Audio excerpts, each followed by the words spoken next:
It is the end of April, and you know what that means. It's time for my April wrap-up, aka all the books I read in April. I read, just a second, I'm back. I read 6 books in April, which is less than March, which makes me sad, but still I guess 6 is a good amount. So, first book I read in April is Harper Lee's Go Set A Watchman. Oh, I wanted to show you the cover because I looked under there and there was something there.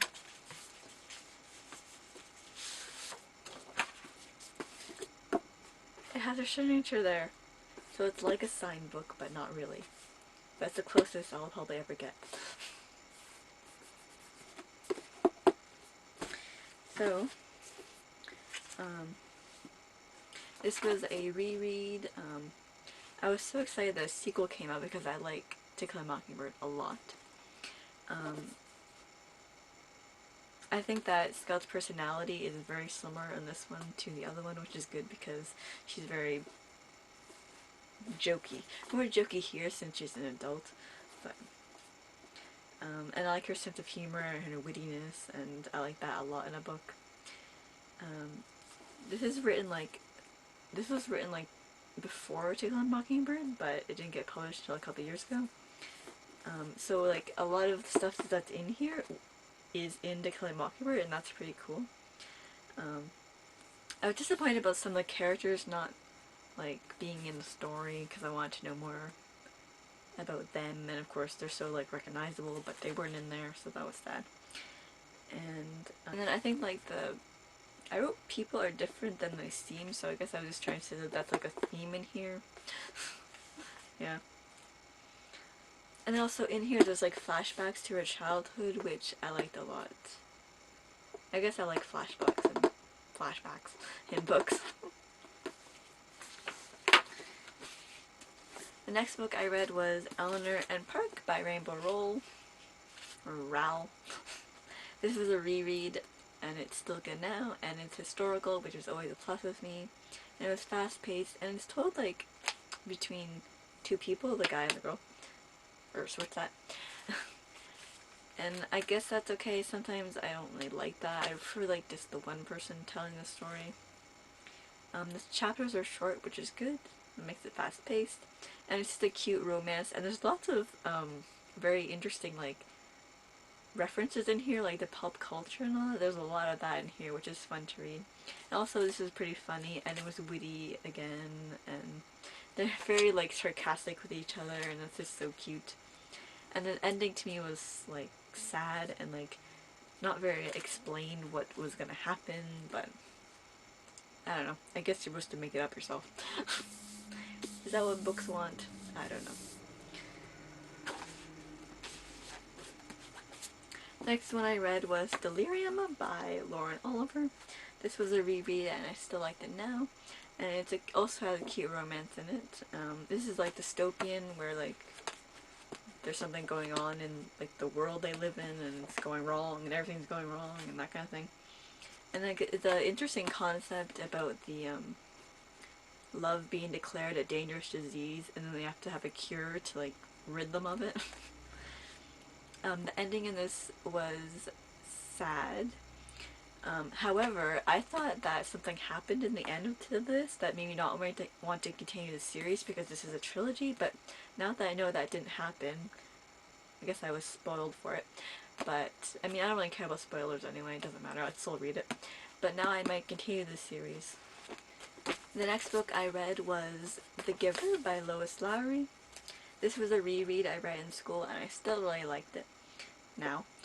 Also has an interesting concept, very much like Delirium, where like they don't get to choose the way they want to live. They're like told what they're going to be doing with their life. This was easy to read because the pace, like, it was fast paced, but then also to like the space between the lines or whatever. There's pretty big spacing there, so it made it easier to read. Like not a lot of words on the one page. Also this book had an introduction by the author at the beginning, and I thought it was a very interesting introduction because it was talking about how what this book made people around the world feel and how they reacted to it. Also, I think that there's very good descriptions in here. Like, there's a lot of describing, I guess, because of what the character has to be doing. He has to like describe the way things are. Like what they're describing different memories, I believe. Yeah, that's what the book's about.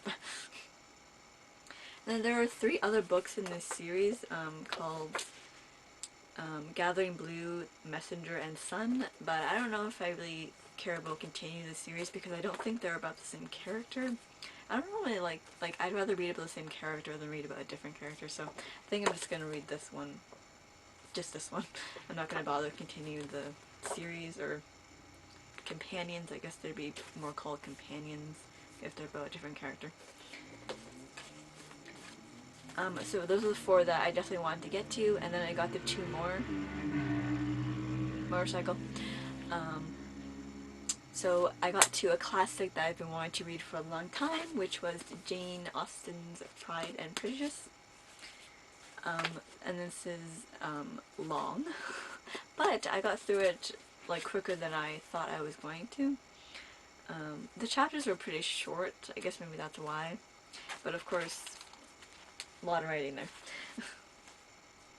And also, of course, the famous like wittiness between Elizabeth and whatever the guy's name is, Mr. Darcy, is so adorable, and all sarcasm and all that. And I also liked the conversations between Elizabeth and her sister Jane, because they felt like very like cozy and homey and that kind of thing. Also, 2 things I thought were pretty funny in this book is that is like whenever Jane or Elizabeth are talking about their mom, they would always say my mom instead of our mom, which I just find is weird because they're related. They have the same mom. Why are they saying my instead of our? But that's just a funny thing I noticed. And then another thing I noticed, honking now too. Another thing I noticed was that they have like blank like lines in here. Like when they have like a word and then they have like the blank line in front of it. I don't know why they do that. Like why they can't put the actual word. I don't know. Strange. It's something to guess to research. Or look up on the internet anyway. And then also after Elizabeth and Darcy, get engaged, there's not many like moments between them. Like it kind of just ends there, and I like to know more about them. I guess that's something you can imagine for yourself. And then the last book that I read that I want to read for a long time too was 9 Stories by J.D. Salinger. He's the guy who wrote Catcher in the Rye, which I like a lot, so I was like, yay, I want to read his short stories too.